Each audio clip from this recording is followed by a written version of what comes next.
আমার মনে হচ্ছে যে নির্বাচন কমিশন এবং অন্তর্বর্তীকালীন সরকার এখনো পর্যন্ত যেভাবে এগোচ্ছে একটা ভালো নির্বাচন করতে তারা সহায়ক হবে এবং তারা সার্থক হবে, সফল হবে। আইনশৃঙ্খলা রক্ষাকারী বাহিনীর ফাংশন করছে নিরপেক্ষভাবে, এটা হচ্ছে সবচেয়ে বড় কথা। তাদের কিছু দুর্বলতা আছে, কিছু ধরেন আছে, দুর্বলতা থাকতে পারে, কিন্তু সেটা উত্তর আরও বেশি শক্তিশালী হবে। প্রচার প্রচারণা যত এগিয়ে আসবে, নির্বাচন যত ঘনিয়ে আসবে, তাদের তৎপরতাও বাড়বে, তাদের দায়িত্বও বাড়বে। আমার কাছে মনে হচ্ছে যে একটা ভালো নির্বাচন করতে সক্ষম হবে। কোনো অভিযোগ রয়েছে কিনা নির্বাচনের, যেহেতু কাল থেকে আনুষ্ঠানিক প্রচারণা, বা আপনার আসনে কোনো অভিযোগ রয়েছে কিনা একটু বলুন। না, আমি সেরকম মনে করছি না। আমি মনে করছি সব দল, সব প্রার্থী সমান সুযোগ পেয়ে ইতিমধ্যে নির্বাচনে যুক্ত হয়েছে। আইন শৃঙ্খলা রক্ষাকারী বাহিনীর কোনো পক্ষপাতিত্ব নাই।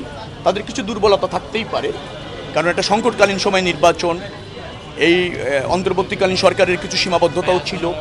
তারা সেই জায়গা থেকে উত্তরণ করে একটা ভালো নির্বাচন করতে চলেছে। সব দল সমান সুযোগ পাচ্ছে।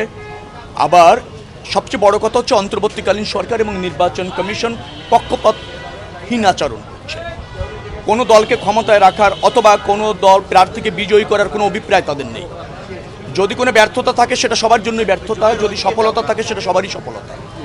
এটা রাষ্ট্রের একটা সফলতা হিসেবে, রাষ্ট্রের একটা দায়িত্ব হিসেবে আমরা মনে করছি। রাজনৈতিক দল হিসেবে আমাদের সহযোগিতা করার প্রয়োজন আছে।